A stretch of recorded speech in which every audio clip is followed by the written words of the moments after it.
Buenos días. Bueno, nuevamente agradezco a la gente de Producción Animal 2 por invitarme a compartir con ustedes el tema de manejo reproductivo en roedores lecheros, que usualmente lo hacemos todos los años. Mi nombre es José Bertoli y soy profesor asociado del Departamento de Producción Animal. Estoy en las cátedras de producción de leche, producción de carne y nutrición de rumiantes. Y bueno, como todos los años, me invitan a participar específicamente en el tema de manejo reproductivo en rodeos lecheros, que es un poco, lo que vamos a ver hoy, es un poco la conjunción entre lo que ustedes han aprendido en teogenología y lo que les queremos mostrar o enseñar en esta parte de la carrera, que es Producción Animal 2, es el manejo de la reproducción. Por un lado está la parte netamente fisiológica, digamos, y o patológica, pero por otro lado está lo que concierne al manejo reproductivo cuando hablamos de un rodeo lechero. Acá nos tenemos que olvidar de un individuo y tenemos que pensar en lo que es un rodeo en su conjunto. Independientemente de que sean tambos chicos o tambos grandes, el objetivo siempre es el mismo. Bien, ¿y por qué decimos que el objetivo siempre es el mismo? Porque en realidad lo que nosotros debemos buscar es el éxito de un sistema productivo, ¿sí? Y el éxito de un sistema reproductivo tiene que ver con una mesa que está formada por 4 patas. Una es la nutrición, otra es la sanidad, otra es el manejo y otra es la reproducción. Es decir, el éxito de un sistema no se basa en el éxito de alguna de estas patas, sino que se maneja en función de que todas las patas de la mesa sean eficientes.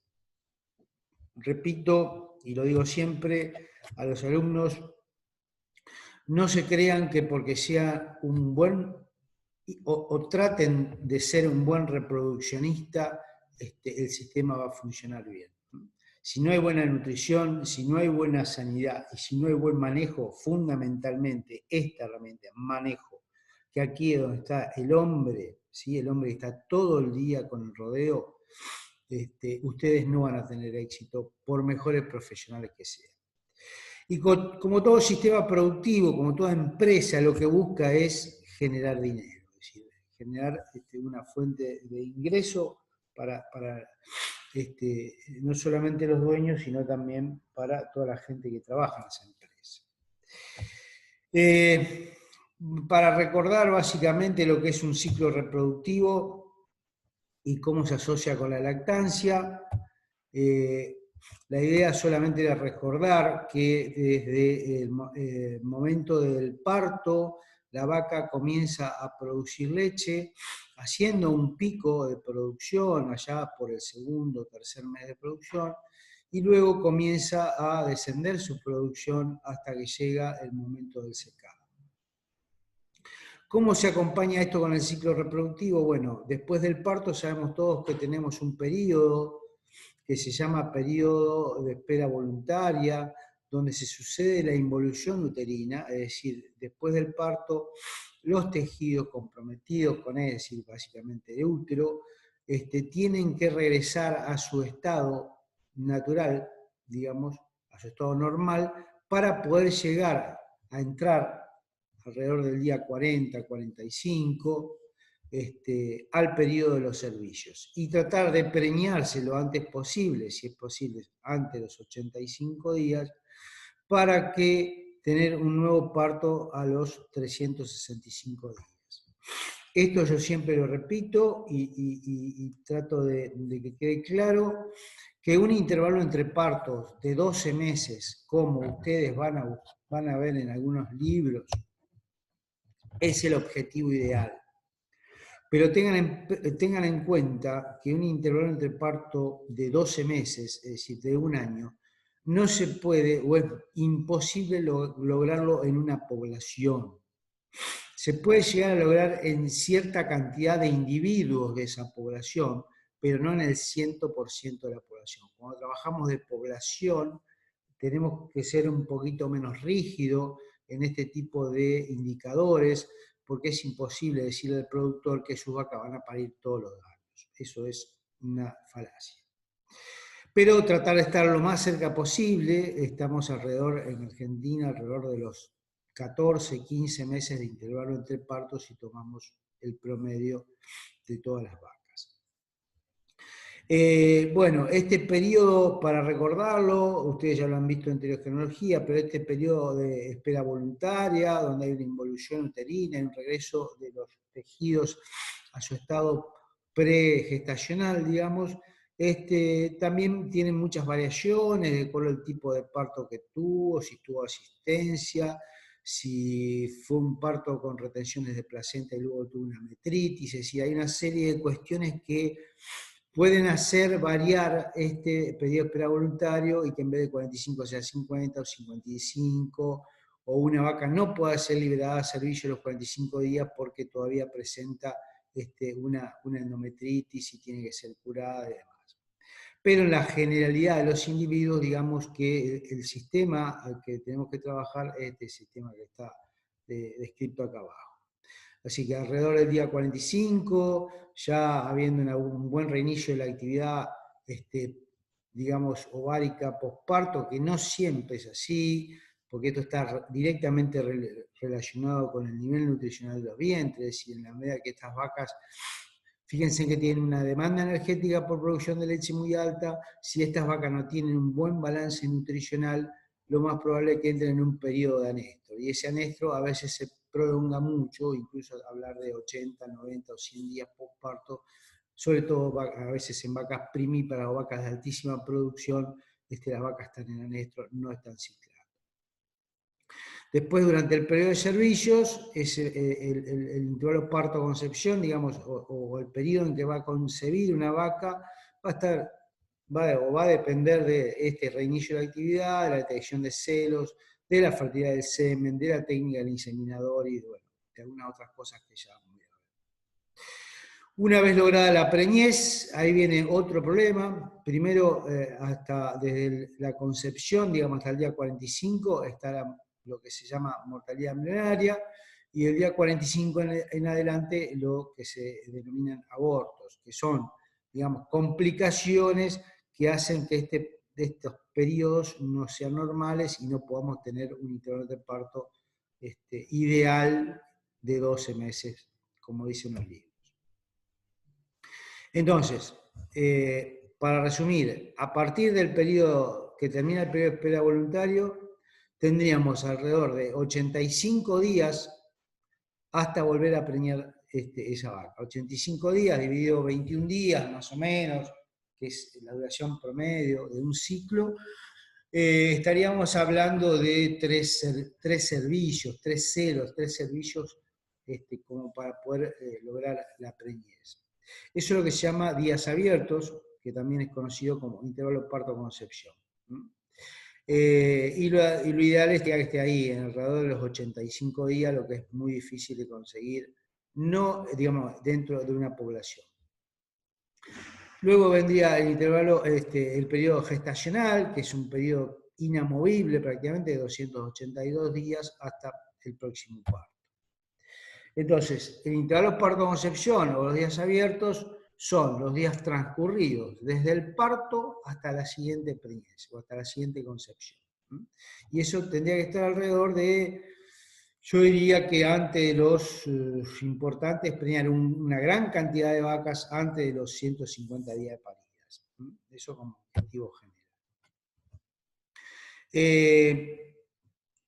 Este periodo de días abierto, entonces, es el periodo de espera voluntario, 45 días, finaliza acá, y ahí tendríamos un ciclo de 21 días, un segundo ciclo a los otros 21 días, y si seguimos, podríamos, no logramos preñar esa vaca, puede aparecer un tercer ciclo, un cuarto ciclo, y ahí es donde el intervalo entre partos se empieza a alargar, y y tiene algunas implicancias económicas que ya vamos a ver más adelante. Bien, esto es muy importante que lo tengan presente siempre, porque los factores que influyen en la fertilidad de un rodeo, en el porcentaje de cosecha del rodeo, es muy amplio. Es muy amplio. Pero, digamos, dividiéndolo en dos, genéticos y medioambientales o epigenéticos, digamos que genéticos tiene alrededor de una incidencia un 20% sobre lo que es la fertilidad. Y los medioambientales, un 80%. Es decir, entonces, ¿qué quiere decir? Que cuando tengamos un problema de fertilidad en un rodeo, no vayamos a querer solucionarlo por el lado de la genética, sino que busquemos en el ambiente. ¿Cuál es el ambiente? Y el manejo es casi la mitad, el 30 al 40%. Ahí tenemos atención de partos, atención de celos, periodo voluntaria, técnica de inseminación y demás. La alimentación, otro 30-40%. Fíjense, manejo y alimentación, lo que dijimos al principio, que son dos patas de la mesa.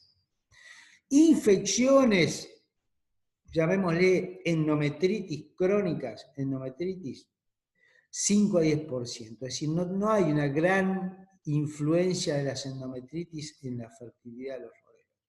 Puede ser en algunos individuos, algunas vacas en general, pero no es una incidencia tan alta como para que nos afecte el desarrollo de todo el rodeo. Si este problema, si llegase a ocupar un 30, un 40% del problema medioambiental, quiere decir que en realidad hay un problema mucho más grave y probablemente ya venga de arrastre de un problema de un mal preparto, problemas al parto, retenciones de placenta, hipocalcemia, cetosis, que hace que estas infecciones sean mucho más graves y tengan mayor incidencia. Y el clima, bueno, esto está escrito por un autor alemán, pero el clima le da solamente un 5 o un 10%. Eso en nuestro caso creo que no es tan así, sobre todo hablando de la época de verano, cuando la vaca está con un estrés muy manifiesto por calor, la fertilidad en realidad se cae muchísimo, muchísimo, y de este 10% podemos llegar a decir que estamos arriba del 50% del factor climático del estrés por calor en nuestras vacas, incidiendo sobre la fertilidad. Así que, digamos, siempre que lean algún trabajo o algo, fíjense en los autores, fíjense en dónde fue hecho, cómo fue hecho, para ver si realmente es lo mismo en nuestras situaciones o es distinto. En este caso, es un gran investigador, Lohammer, pero digamos es de un país frío, donde las vacas normalmente están bajo galpones, no están a la intemperie como las nuestras, y por lo tanto el peso relativo que le dio él al clima sobre la fertilidad rodeo es muy baja, un 5 o un 10%. En nuestro caso en invierno quizás sea así, pero en verano esto sube hasta más de un 50%. Muy bien, cuando uno comienza a trabajar sobre un rodeo, se hace cargo de la reproducción de un rodeo, en realidad se fija objetivos. Y hay algunos objetivos que son muy básicos, no muchos, pero algunos son muy básicos. Una es la edad del primer parto. Estamos hablando de 24 o 25 meses, alrededor con un peso vivo de 550, 600, depende, porque dentro de la raza hablando argentino tenemos varios biotipos, algunas vacas más chicas, algunas más grandes, pero tenemos que estar hablando de eso, alrededor de una edad del primer parto de 24 o 25 meses. Para que tengan idea, ya vamos a ver un dato después, en Argentina estamos alrededor de los 32, 33 meses de edad del primer parto. Esto tiene un peso económico impresionante sobre la rentabilidad de la empresa.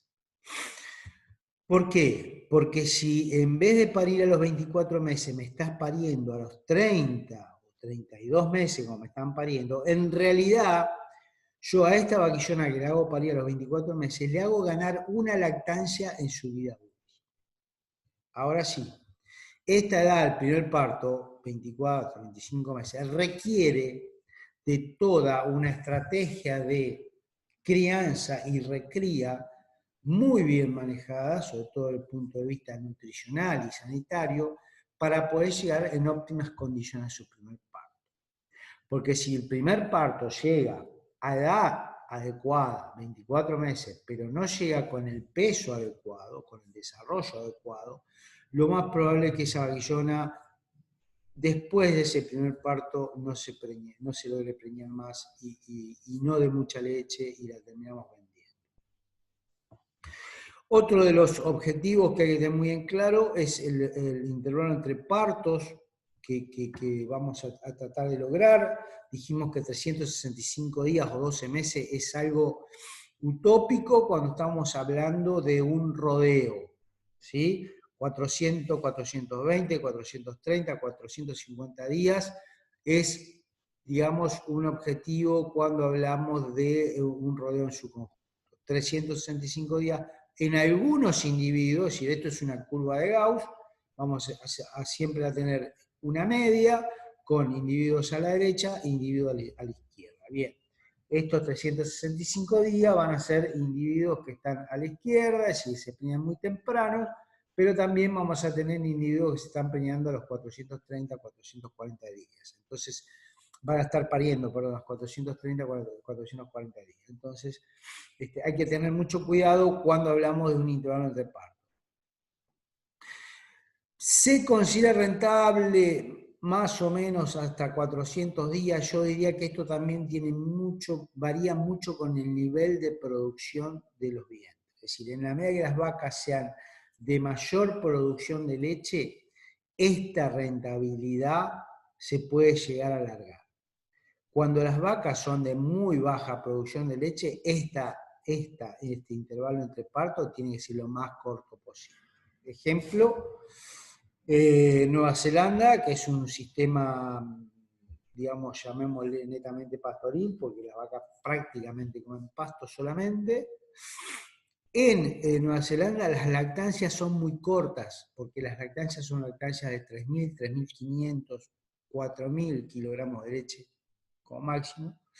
Por lo tanto, si la vaca no se preña muy rápido, se termina secando vacía o con una gestación muy chiquita y va a estar mucho tiempo seca sin dar leche y eso al sistema le hace mucho daño económico. Entonces, tengamos en cuenta siempre este intervalo entre parto, hacia dónde apunta. Si son vacas de baja producción, son vacas de alta producción. En la medida que sean vacas de alta producción, nos podemos tomar algunos días más porque va a seguir siendo rentable. Otro objetivo muy interesante y sobre el que hay mucho para hacer es la vida útil de las vacas. Estados Unidos, por ejemplo, que es un país que tiene vacas de altísima producción, más de 12.000 kilos por lactancia, tiene una vida útil de apenas no llega a los 2 partos. Nosotros acá en Argentina estaremos alrededor de 2 partos y medio, no llegamos a 3 partos. Si tenemos una vida útil muy corta, tendríamos que tratar de llegar a una vida útil de al menos de 4 partos. Hablando de las vacas descartadas, digamos, que todas las vacas que se van a la venta tengan en promedio más o menos, o tengan por lo menos 4 partos. Esto quiere decir que, digamos, ese vientre se fue amortizado. Porque nosotros tenemos un costo de crianza y recría, la vaquillona pare y empieza a dar leche y ahí nos empieza a devolver parte de lo que le gastamos durante la crianza y la recría, pero resulta que en su primer parto, en su primera lactancia no nos devuelve todo, nos lleva por lo menos una lactancia y media o 2 lactancias, de acuerdo a características, bueno, ustedes viven en Argentina, saben cómo es este país, cómo se comportan los precios, sube el maíz, sube la soja, baja la leche, si realmente este es un país bastante desordenado, y por lo tanto es una complicación poder dar datos certeros o ser muy estrictos en algunos datos. Pero lo más importante es tratar de llegar con vacas que no se vayan a la venta tan jóvenes. Eso tiene que ver en parte con los descartes del rodeo, descartes que pueden ser voluntarios o involuntarios. Los descartes voluntarios es cuando decimos, bueno, esta vaca ya ha cumplido con su función, que es, por ejemplo, llegó al cuarto, al quinto, al sexto parto, es una vaca que le vamos a dar el descarte por fin de vida útil, digamos, ¿no? Eso es un descarte voluntario. Un descarte, o digamos, un descarte involuntario es una vaca que se va a dar rechazo, por ejemplo, porque tiene un problema de pata, porque se le descolgó la ubre, porque tuvo brucelosis o tuberculosis, digamos, son causas que no son causas que nosotros creemos que existan, pero existen. Mastitis, patas, no se preñan. Son los descartes involuntarios, que están en el orden del 25 al 30 o 33% de acuerdo a los rodeos y algunas otras cuestiones que vamos a ver después. Bien. Entonces, la reproducción, acuérdense siempre que la reproducción es una pata más de la mesa. Pero quizás es uno de los aspectos más críticos de un tambor rentable. Porque si las vacas no paren dentro de un periodo razonable de tiempo, ¿sí? Dan muy poca leche. ¿Y por qué pasa eso? Porque las pérdidas económicas se producen como consecuencia de una reproducción deficiente, que puede ser, por ejemplo, cuando una vaca digamos, extiende su periodo entre partos mucho más allá de un tiempo razonable, se reduce mucho la producción de leche y eso tiene un impacto económico muy importante. Es decir, esto es lo que tenemos que tener en cuenta, que hay un periodo luego del parto donde la vaca empieza a producir leche, hace un pico de producción, más o menos, hasta los 250 días, 200, eso depende mucho de la producción de ese animal. Acá estamos hablando de un trabajo hecho por Julio Giordano, que es un argentino que está trabajando en Cornell, en la Universidad de Cornell, en Nueva York, con vacas de 9, 10, 12.000 kilos de leche. Entonces esos tienen un periodo donde el pico de producción es alto y el costo de esa vaca está por debajo de la producción de leche, por lo tanto, toda esta área debajo de la curva significa que hay un ingreso de dinero extra a la empresa por lo que es la mayor producción de leche. Pero es el periodo donde hay un mayor beneficio económico. Luego, digamos, el ingreso, digamos, la producción de leche empieza a decaer, los consumos de materia seca más o menos se mantienen estables y por lo tanto el área debajo de la curva es cada vez más chiquita, ¿no? Al ser más chiquita quiere decir que entre lo que me ingresa por leche, que lo que me sale por comida, por mano de obra, por electricidad, por todos los gastos, en realidad me queda muy poca ganancia. Es decir, ¿en qué momento la vaca me deja más plata a mí en este periodo? El periodo de pico de producción, ¿sí? Donde me da mucha leche y mantener esa vaca en el tambo me sale mucho menos. ¿Está? Fíjense el costo de alimentación, que está al orden del 30, el 40, en algunos casos el 50% de los costos totales. El área debajo de la curva que hay aquí es muy pronunciado. Quiere decir que acá tengo un margen económico positivo muy importante y que después se va haciendo cada vez más chiquito. Lo mismo pasa con la vida útil, lo que decíamos hoy, tratar de lograr al menos 3 o 4 partos de las vacas rechazadas. ¿Qué pasa? No es lo mismo una vaca que me hace un pico de producción, primera lactancia, la parte que más rentalmente me conviene. La segunda lactancia, tercera lactancia, a una vaca que me hace cuarta lactancia. Es decir, esta vaca, a diferencia de la anterior, En la anterior tengo 3 lactancias, por lo tanto tengo 3 picos de producción de leche. En esta tengo 4 lactancias, por lo tanto tengo 4 picos de leche. Es decir, ¿cómo es la diferencia? En la vaca que tengo 4 lactancias, fíjense lo importante que es la producción individual. 4 lactancias a 6.000 litros, saco 24.000 litros por vida útil. Si la vaca es un poco mejor genéticamente, o está mejor alimentada, y en vez de 6.000 me da 8.000 litros, ya en 3 lactancias estoy cumpliendo el objetivo de los 24.000 litros por vida útil. Pero si la vaca es mucho mejor, por ejemplo, una vaca americana de 12.000 litros, en 2 lactancias ya estoy consiguiendo la misma cantidad de leche que acá, como puede ser una vaca argentina, me lo da en 4 lactancias. Por eso es que a los americanos, en general, no les interesa mucho el hecho de que las vacas sean muy viejas o muy longevas, porque le sacan mucha leche en su primera y segunda lactancia, y entonces se pueden dar el lujo de descartarla e ingresar un animal nuevo al TAM. Otro factor a tener en cuenta es la cantidad de terneros, más que de terneros, de terneras nacidas, porque el ternero macho en realidad para el tambo, sobre todo en la Argentina, a veces llega a ser un problema, tener que criarlo y demás, porque no suma, digamos, principalmente porque nacen más machos que hembras, y segundo porque, digamos, tenemos más animales en la guachera, más, que toman más leche, más animales en la recría, que comen más balanceado, y no es, muchas veces, depende de los años, depende los precios de los granos y demás, no es rentable criar el macho.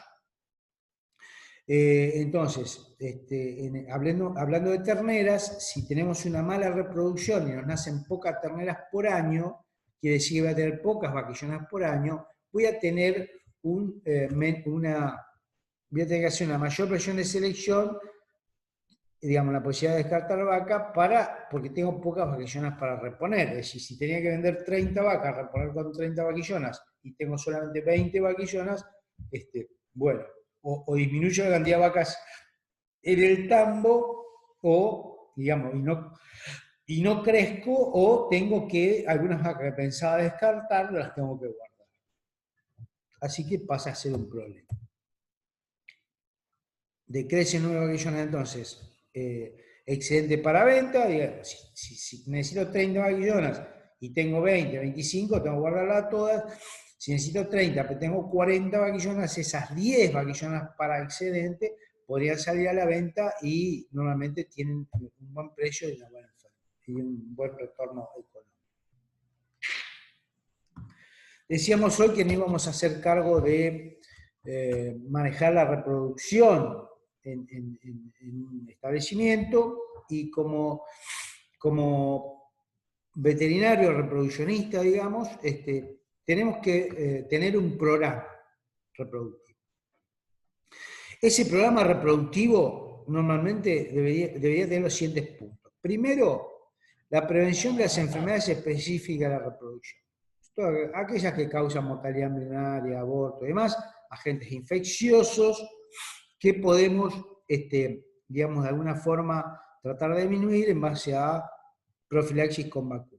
IBR, BBB, leptospira, campiro, todos los que ustedes ya conocen.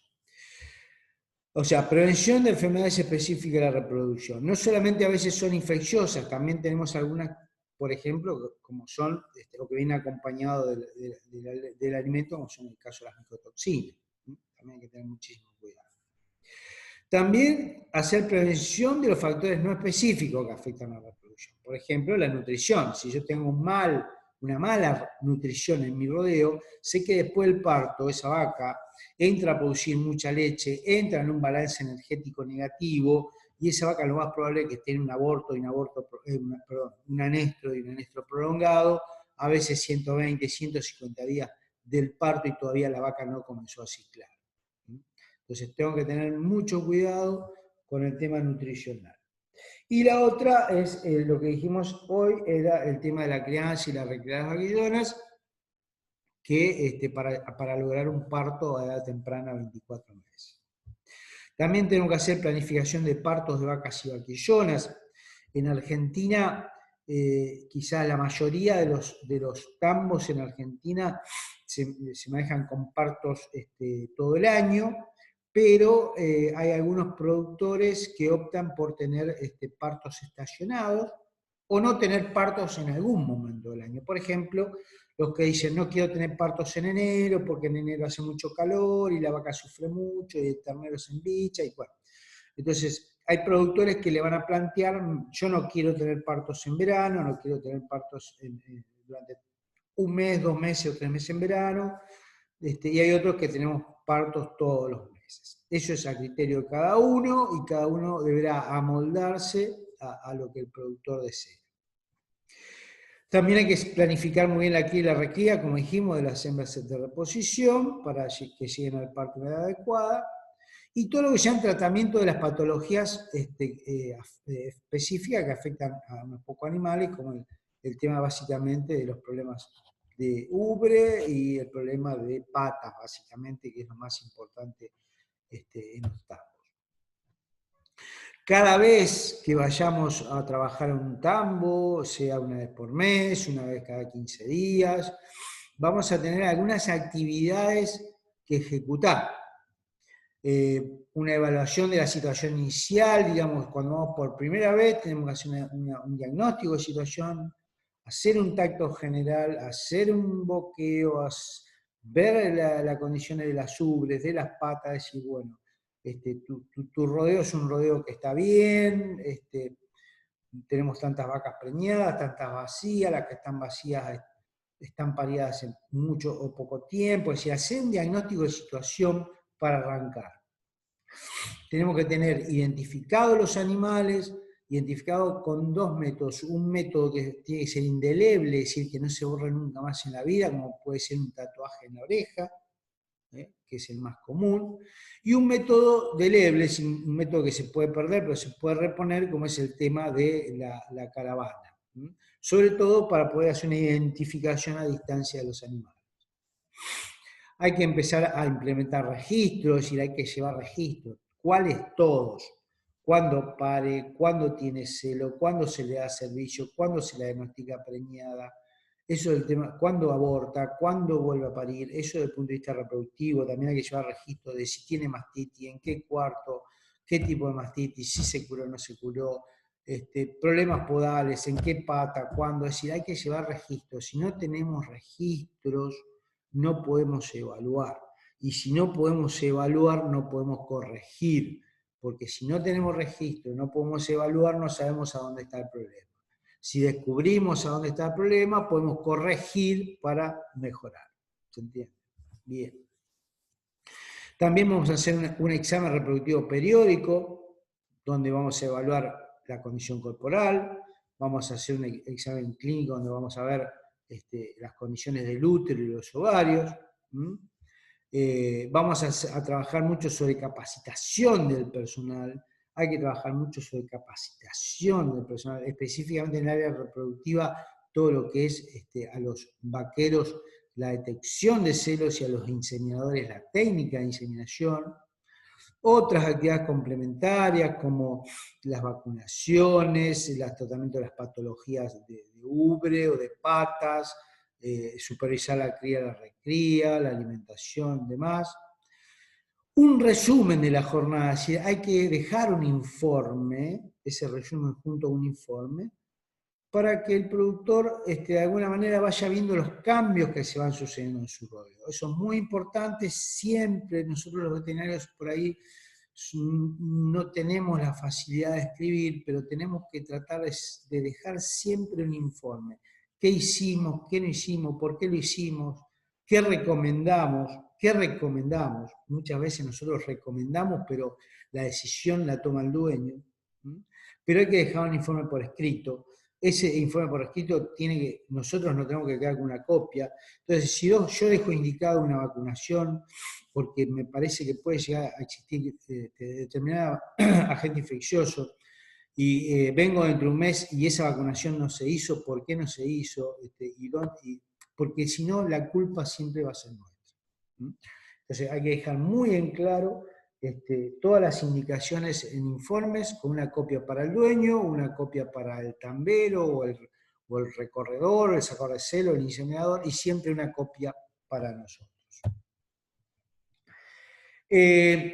Normalmente ese día que vamos a hacer la revisación del rodeo, lo que vamos a hacer va a ser revisar algunas categorías, como ser las vacas que han parido o que han abortado, las vacas que están en preservillo, digamos, que ya estarían ahí terminando el periodo de espera voluntario, día 35, día 40, y tenemos que ver que el útero y los ovarios estén normales para ya empezar a liberarlas a servicio o empezar con algún protocolo de inseminación artificial. Para evaluar los no retornos, es decir, no retorno a aquellas vacas que han tenido un servicio y no han repetido celo, por lo menos, digamos, si trabajamos con ecografía, lo podemos hacer a 28 o 30 días, si lo hacemos con, digamos, con contacto rectal, lo podemos hacer a veces depende mucho también la experiencia que tenga el palpador, a veces hay palpadores de 30 a 35 días, 40 días, por ahí podemos empezar a los 60 días y después ir bajando de a poquito, depende, eso ya ustedes mismos lo van a ir sabiendo, para saber cuáles están preñadas, cuáles están vacías, para identificar las vacas en anestro y qué podemos hacer con esas vacas, para identificar vacas repetidoras. Ese es un tema a veces medio complicado decir que es una vaca repetidora, pero normalmente aquellas vacas cuando tienen 3, 4, 5 servicios y vuelven a repetir, bueno, normalmente son vacas que pasan a ser revisadas porque alguna puede estar con alguna endometritis crónica, algún quiste, alguna cuestión de esa. Vacas con celos irregulares, a veces vacas que presentan celos a los 12, 14 días. Celos por preñez, es decir, vacas que han sido diagnosticadas preñadas antes y aparecen con celo, bueno, en la próxima visita pasan para ser revisadas, muchas de esas siguen preñadas. Y vacas con otros antecedentes de problemas, X. Normalmente son todas las categorías que vamos a revisar. Bien, tengan en cuenta que la fertilidad, como dijimos hoy, un 20% era genético, un 80% tenía que ver con el ambiente, y dentro del ambiente dijimos que la nutrición era más o menos el 30 al 40%, y que en lo que respecta a los distintos factores también que tienen que ver, por un lado tenemos la fertilidad de la vaca, que puede ser mejor o peor, la fertilidad del toro o del semen, cuando usamos inseminación artificial. No todos los toros tienen la misma fertilidad, hay toros que tienen muy buena fertilidad, hay otros que son de fertilidad mediocre y hay otros que son de fertilidad muy mala. Eso es algo con lo que nos vamos a chocar siempre, vamos a tener problemas. Lo ideal sería hacer una evaluación de las pajuelas que vamos a comprar para ver qué fertilidad tiene ese toro. Una cuestión muy importante es la detección de celos, eso sí es sumamente importante y es el problema mundial, es la eficiencia de detección de celos. Y en cuarto lugar, la eficiencia del inseminador. Que el inseminador tenga una técnica adecuada, que haga un buen descongelado, que haga un buen enhebrado, bueno, todas esas cuestiones que ustedes ya saben. Entonces, el índice de preñez es el producto de estos 4 factores: fertilidad de la vaca, fertilidad del toro del semen, la detección de celo y la técnica de inseminación, ¿verdad? La fertilidad de la vaca, bueno, normalmente que estén libres de enfermedades, de problemas al parto y postparto, que estén bien alimentadas, básicamente, con buena condición corporal. Dice que la fertilidad de la vaca es alta cuando la vaca deja de perder peso y comienza a reponer las reservas corporales unos meses después del parto. Eso vieron ustedes que en el momento del parto la vaca empezaba a dar leche, y el peso vivo, había una pérdida de peso vivo en los primeros 60 días postparto, básicamente, que es lo que se denomina balance energético negativo y es donde la vaca pierde peso. Si esa pérdida de peso es excesiva o muy prolongada, la vaca normalmente entra en un problema de anestro. Y recién se va a comenzar a ciclar cuando empieza a recuperar peso. Por eso muchos dicen que la preñez entra por la boca y en realidad tienen, es bastante cierto. Acá tenemos, por ejemplo, la producción de leche, que es la curva roja, digamos. La curva azul es el consumo de materia seca. Fíjense en que entre el pico de producción de leche y el pico de consumo de materia seca hay un desfasaje de mes y medio, 2 meses.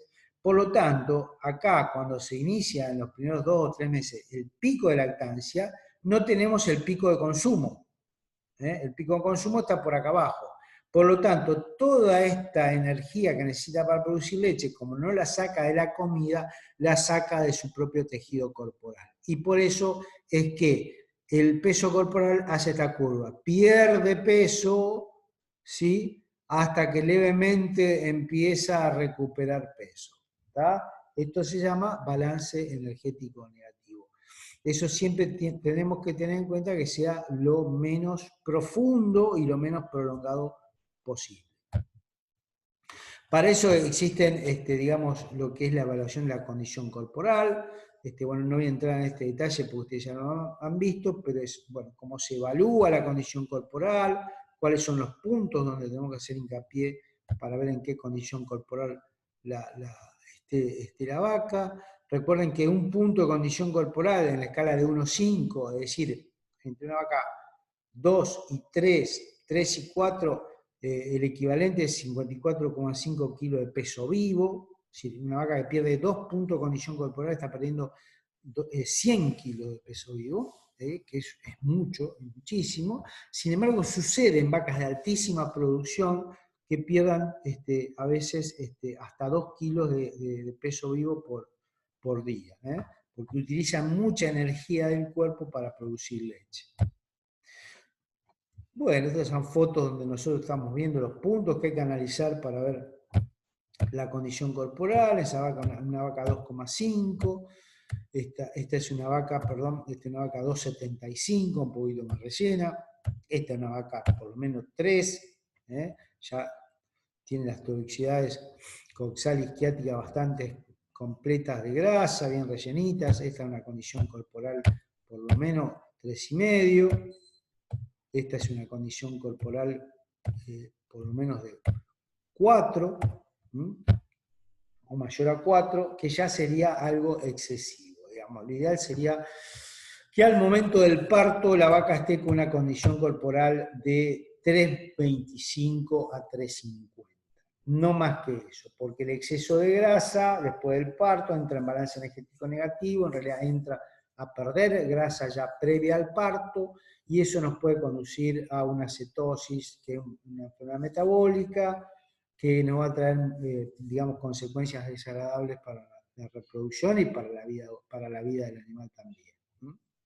Entonces, esta sería más o menos la condición ideal que debería tener la vaca al momento del parto, y al momento del servicio tendríamos que estar hablando de que sea una condición corporal de 2,75 más o menos, que no pierda entre el parto y el inicio del servicio, ya a los 45 o 50 días, que no llegue a perder un punto, que pierda un poco menos de un punto. Si pare con 3,5, que se libera el servicio con 2,75 más o menos. Esos serían los objetivos ideales.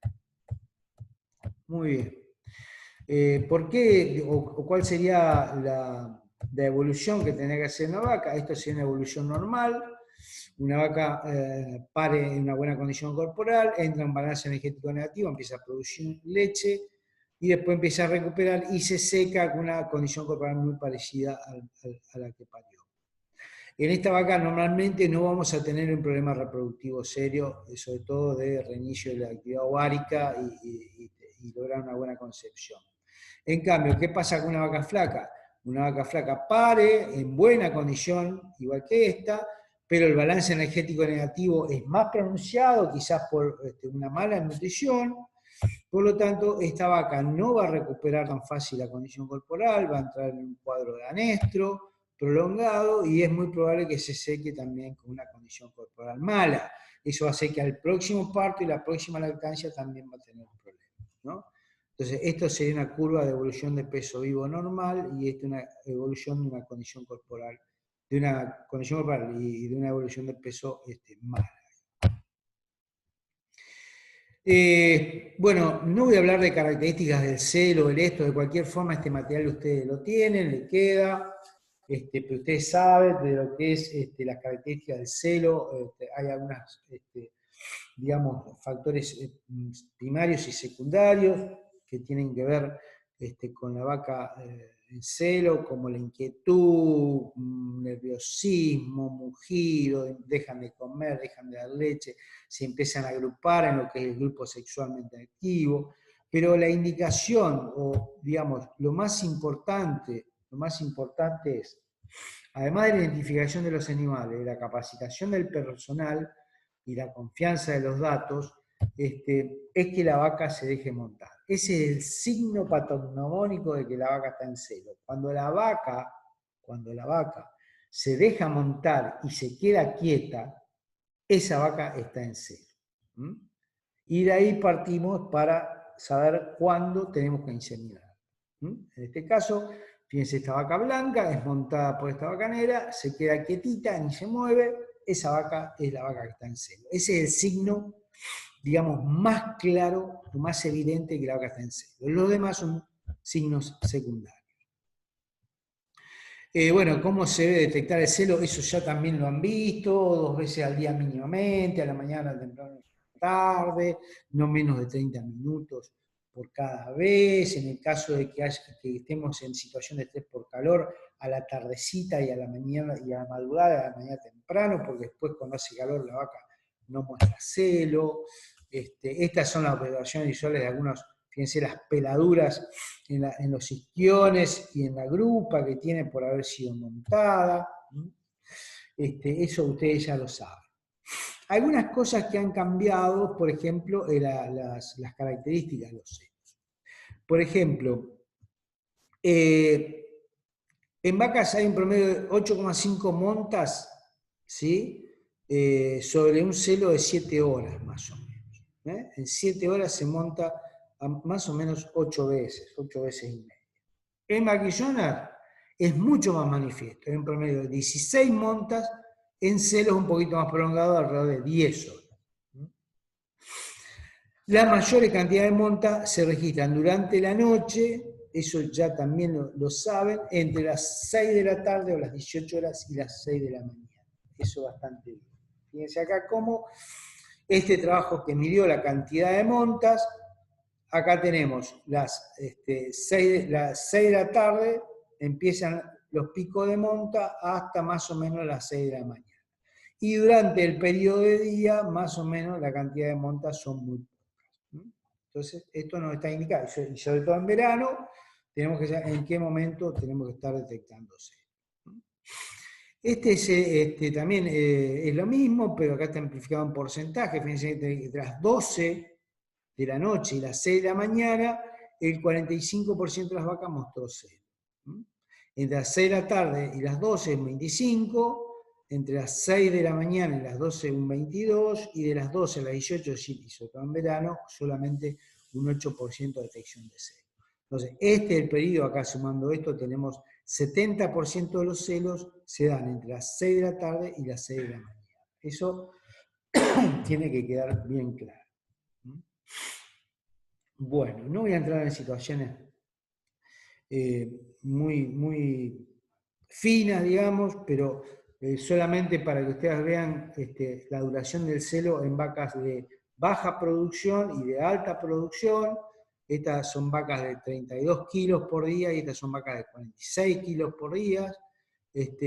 La duración del celo está en 11 horas, casi 12 horas para vacas de baja producción y en apenas 7 horas para vacas de alta producción. Es decir, hay cosas, hay algunos temas que tienen que ver con la fisiología de las vacas de alta producción que hace que la duración del celo sea más corto. No solamente la duración del celo sea más corto, sino los niveles de estrógeno y demás. Acá estamos midiendo los niveles de estrógeno, 8,6 en las vacas de baja producción contra 6,8 en las vacas de alta producción. Bien. Cuando hablamos de alta producción, normalmente hablamos de problemas asociados de fertilidad, asociados a las vacas de alta producción.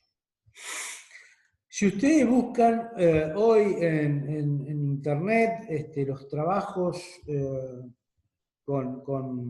digamos, que tienen que ver con esto, con los problemas reproductivos asociados a la alta producción, van a encontrar muchos autores hablando de un BEM, o sea, un balance energético negativo más pronunciado, y menores concentraciones de hormonas como los estrógenos y la progesterona.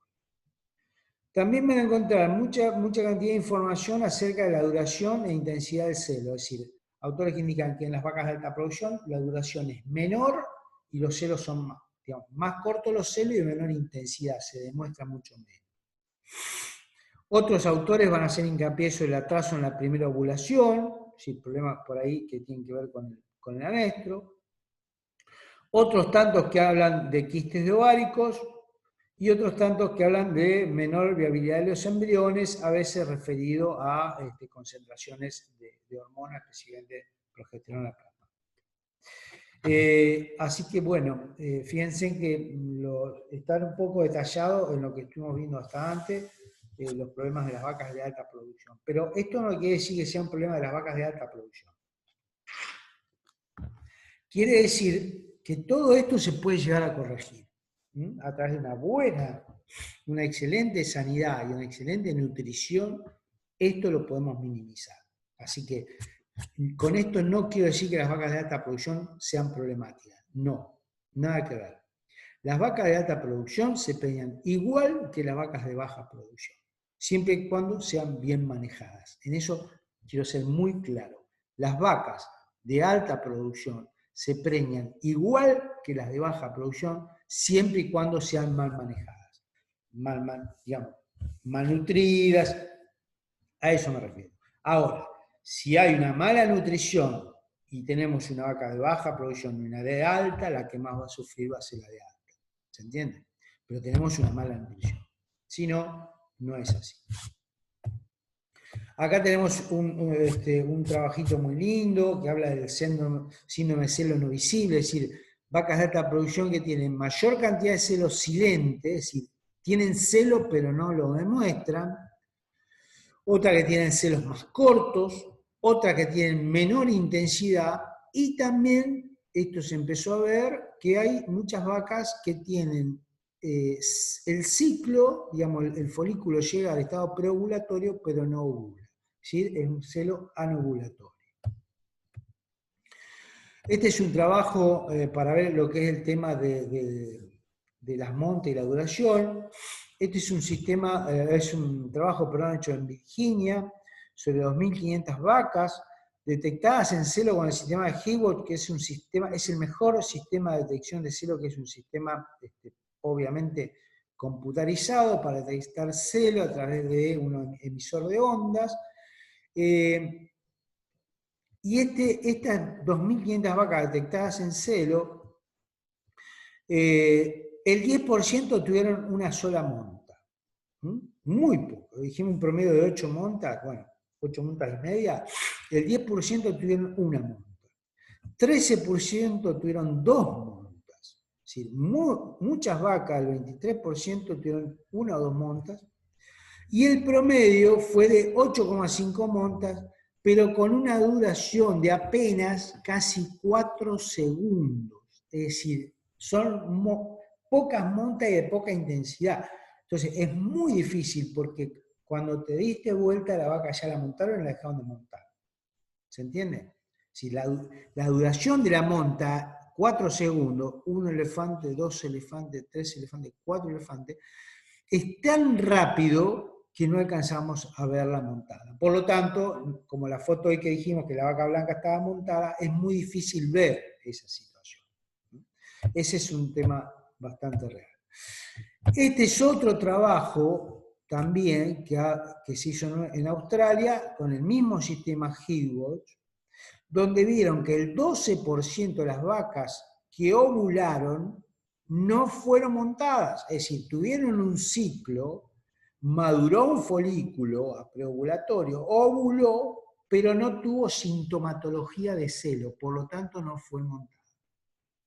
Por lo tanto, no se inseminó, porque no se le vio en celo. Y hay un trabajo de Milo Wilburn de Wisconsin donde habla de que vacas con baja condición corporal tienen un porcentaje de celos anovulatorios alto. Fíjense, en vacas con condición corporal de 2,5 tienen hasta casi un 40% de senos anovulatorios. Vacas con mejor condición corporal no llega a 20 la cantidad de celos anovulatorios. Bueno, algo parecido vimos nosotros acá en Argentina en algunos tambos, pero en situaciones de estrés por calor. Tuvimos en un verano que fue realmente muy caluroso, tuvimos hasta un 40% de vacas que no ovularon. Hicieron el ciclo, creció el folículo, llegó al estado preovulatorio, pero no ovuló. Así que todavía para eso hay bastante para trabajar. También hablamos de la duración del estro, de acuerdo al nivel de producción. Fíjense en las vacas que daban poca leche, 25 litros, una duración de 14 horas, casi 15 horas, y a medida que aumenta la producción de leche, vemos como en vacas ya de 50 litros apenas la duración del celo es de 5 horas. Y en vacas de mucha más producción no llegan a 3 horas de duración del celo. Bien. Esto es un dato que quiero que lo tengan en cuenta cuando hablamos de tasa de detección de celo. Esto es tasa de detección de celo visual. Sí, el método visual de ir al campo 2 veces por día, 30 minutos, 40 minutos, observar el rodeo, ver cuál se monta, cuál no se monta. Sacado en base a algunos programas de reproducción que manejamos.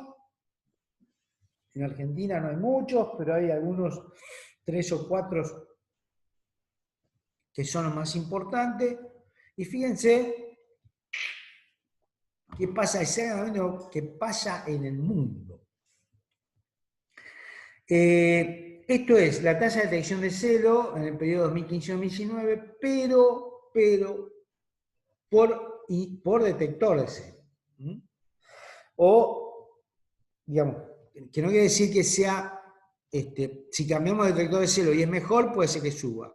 Si cambiamos de detector de celo y es menor, puede ser que baje. Pero de todos los detectores de celos que teníamos, no me acuerdo si en esta trabajo entraban como 65, estamos hablando que el mejor detectó la mitad de los celos que se produjeron, el 55%. El promedio, 39% detectó de celos y el peor, un 23%. Realmente esto es dramático. Ya esto, el promedio es dramático y esto también es un problema. Teníamos que estar hablando de detectar la mayor cantidad de celos posible, bueno, 70, 80% de los celos o más. Así que en este caso, el mejor, y esto pasa en Argentina y pasa en el mundo, se ven la mitad de los celos. ¿Cómo podemos mejorar entonces la observación visual en la detección de celos? Porque es fundamental lo que es detectar el celo. Bueno, como dijimos hoy, capacitando al personal en todo lo que es la detección de celos. Digamos, ¿cuáles son los factores que tienen que mirar? ¿Cuáles son el comportamiento de las vacas y del rodeo que tienen que mirar para detectar celos? También tengo que darle algún peso a la actividad, algún valor, decir, bueno, lo voy a incentivar al detector de celo, de alguna manera le voy a dar un premio, un poco más de dinero, de acuerdo a la detección de celo que tenga, siempre teniendo identificado correctamente los animales y, si es posible, utilizando un método de ayuda para detección de celo. Ahí vamos a ver cuáles son los métodos de ayuda de detección de celo. Uno es llevar registros. Es decir, bueno, esta vaca se alzó el 20 de abril. Yo sé que más o menos para el 10 de mayo, 12 de mayo, 14 de mayo, estaría cumpliendo entre los 17 y los 24 días, digamos, que es cuando volvería a estar en celo nuevamente. Si yo tengo registro, puedo saber en estos días cuáles vacas son las que podrían estar alzándose. Eso para rodeos chicos se puede implementar, en rodeos más grandes se complica muchísimo, pero podría ser una ayuda, por ejemplo. Otro es el uso de pinturas o parches.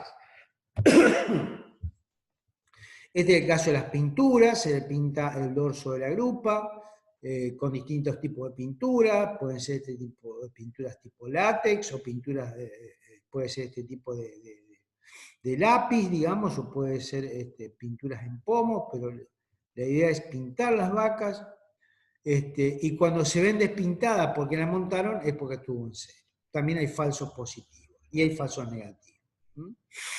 Normalmente a veces se suelen pintar de distintos colores, de acuerdo a, por ejemplo, si es verde porque una vaca que recién iría a su primer servicio, si es amarillo es porque una vaca está inseminada, puede llegar a repetir, iría a su segundo o tercer servicio, bueno. Si es color rojo porque es una vaca ya que viene repitiendo bastante, digamos eso, o directamente a todo el rodeo pintar del mismo color, bueno, eso depende de cada uno. Pero la pintura es un método que ayuda bastante. En este caso vemos la vaca pintada y después la vaca que entró en celo, cómo aparece despintada totalmente. Con pinturas en aerosol también se pueden usar. También se pueden usar estos parches que se colocan en la grupa, en este caso estos parches que son de color gris. Fíjense que abajo tiene un color naranja. Bueno, estos parches cuando la vaca es montada, se despinta el parche y aparece todo anaranjado. Otro de los métodos que ingresó en Argentina ya hace unos cuantos años es el método de los podómetros. Esto lo que miden es actividad. Normalmente la vaca cuando entra en celo tiene una mayor actividad, camina más, se mueve más. Y estos podómetros emiten la cantidad de movimiento que tiene una vaca por día. Y si, bueno, a partir de determinado rango de actividad la vaca entra en celo. En general no han progresado mucho, sobre todo por nuestros sistemas, digamos, a cielo abierto, los días de lluvia, las vacas meten las patas en el barro, digamos, es una complicación. En sistemas estabulados por ahí te pueden funcionar mejor, pero en estos casos no fueron muy beneficiosos. Este es el sistema que hablábamos hoy, que es el sistema HeWatch, que es un sistema, digamos, desde mi punto de vista es el más eficaz, que es así: la vaca se le coloca un receptor, un detector de monta, se le coloca acá en la grupa, lo que sería lo que se está viendo ahí.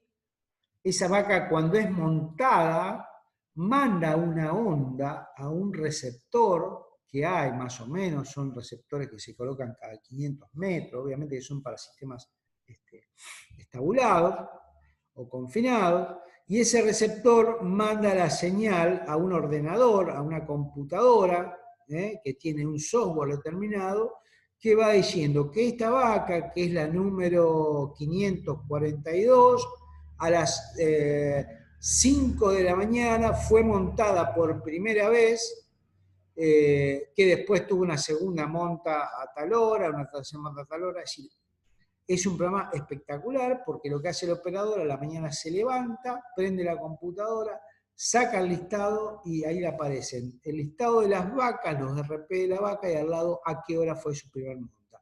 Y se puede dar el lujo de estar inseminando, digamos, en un horario, digamos, ideal de acuerdo a cuando comenzó el celo. Es un sistema caro, en Argentina creo que no hay ninguno funcionando, porque es muy caro, pero sin duda es el mejor sistema que hay.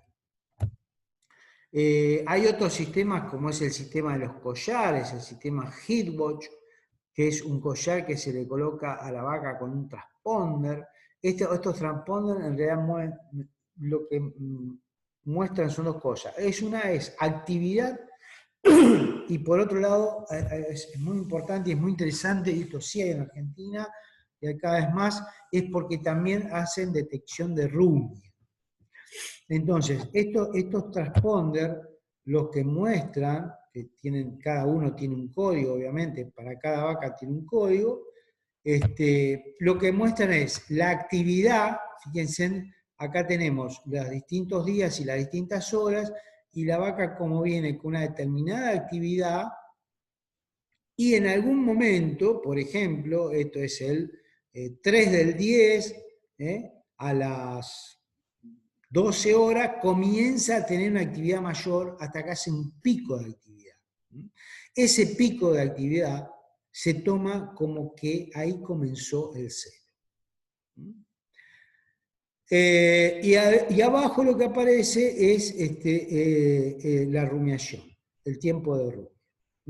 Entonces, pico de actividad, cuando pasa la barrera esta hacia la zona roja, se dice que la actividad es alta y que esa vaca normalmente está en celo y por lo tanto te marca en qué momento, a qué hora esa vaca tuvo el pico de actividad.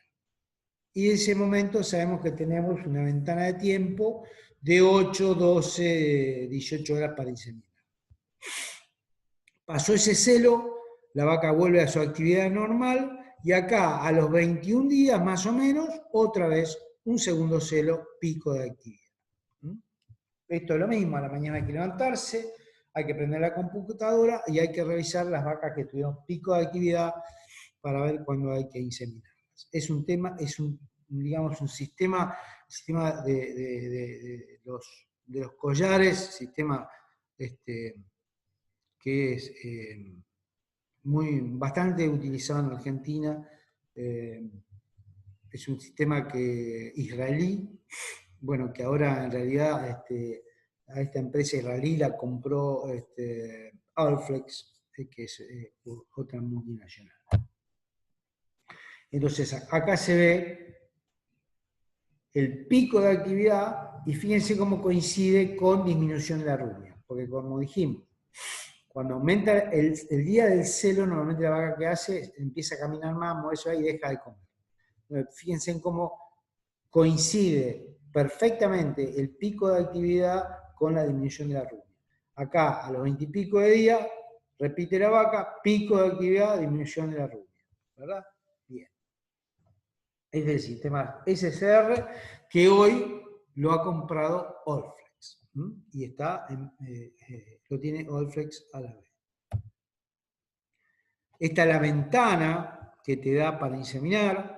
Desde el pico de actividad, te da un tiempo óptimo para inseminar, que está entre las 2 y las 16 horas, pero también tiene una ventana hasta las 26 horas. Después ya es demasiado tarde. Fíjense en que hay una relación directa entre el tiempo de la primer monta y la inseminación y la tasa de concepción. Las vacas que fueron inseminadas desde el pico de la primer monta, a las 4 horas, tuvieron una concepción del 43%, entre las 6 y 8 horas tuvieron una concepción del 51%, entre las 8 y las 12 horas tuvieron una concepción del 51%, y después comienza a descender. Por eso, de acá es donde, digamos, podemos seguir trabajando con la regla AMPM, que es decir, celo que se ve a la mañana se insemina a la tarde, estamos hablando de 8 o 12 horas posterior, ¿sí? Y celo que se ve a la tarde se insemina el otro día a la mañana, estamos hablando de 8 o 12 horas posteriores. Esta es un poco la regla de la inseminación AMPM, PMAM. Bien, para recordar, la detección de celo es la mitad de la ecuación en la tasa de preñez. Acuérdense que la tasa de preñez es el porcentaje de detección de celo o de vacas inseminadas por el porcentaje de concepción. Y en general, recuerden esto, es más fácil mejorar la detección de celo que aumentar la tasa de concepción. ¿Sí? Por lo tanto, tenemos que trabajar mucho en lo que es detección de celo para poder mejorar la tasa de concepción. A nivel solamente de comentario, no quiero recargar mucho esta clase, pero simplemente esto ha sido la evolución que ha tenido un poco la reproducción en el mundo. En un primer momento, no acá en Argentina, pero en Estados Unidos, empieza a aparecer la prostaglandina comercial, que se puede usar la prostaglandina. En el año 80 aparece la GnRH. En el 83 aparecen los podómetros que decíamos hoy. En el año 1995 empiezan a aparecer los tiempos fijos, es decir, inseminaciones a tiempo fijo. El primero fue el OPSIN, o ovulación sincronizada de Pursley, que cambió un poco el manejo de la reproducción en los tambos, porque las vacas empezaban a ser inseminadas cuando nosotros queremos, no cuando las vacas se alzan, es sincronizando la ovulación. Este método, digamos, tenía una buena fertilidad, entonces empezó a ser modificado. Primero apareció en el 99 el pressing, 2000 apareció el resing, en el 2003 aparecieron los dispositivos de progesterona, después aparecieron los detectores de actividad, como es el collar, lo que vimos de recién, en el año 2005, apareció el semen sexado. Después ya en el año 2007 apareció la genómica, es decir, fíjense en cómo en pocos años,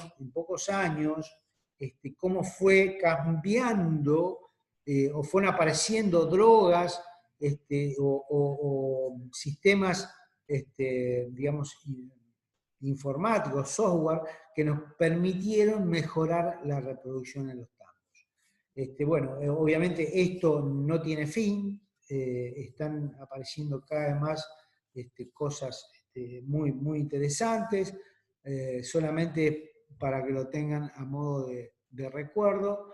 Este material le va a quedar a ustedes la grabación, y después todo lo que sea el tema de consulta lo vamos a poder manejar, así que no sea ningún problema. Y bueno, no quiero digamos, seguir profundizando, porque después ya viene lo que es la utilización del programa de simulación de celo, ovulación a tiempo fijo y demás, que es algo, digamos, bastante utilizado hoy por hoy, los sistemas de inseminación a tiempo fijo, porque estamos inseminando las vacas cuando nosotros queremos y no cuando ellas se alzan. Por lo tanto, el manejo que podemos hacer de la reproducción en un tambo es cada vez mayor, gracias a la aparición de estos métodos, digamos, combinaciones hormonales que nos permiten manejar la reproducción. Bueno, espero no haber sido tan aburrido, ni tan pesado, ni haberle dejado tanta información toda junta que los haya confundido. Estamos dispuestos a recibir consultas. La gente de la cátedra de producción seguramente va a poner días para consultas. Así que bueno, muchas gracias y espero que le haya sido útil. Y bueno, seguramente nos volveremos a ver en otra oportunidad. Hasta luego.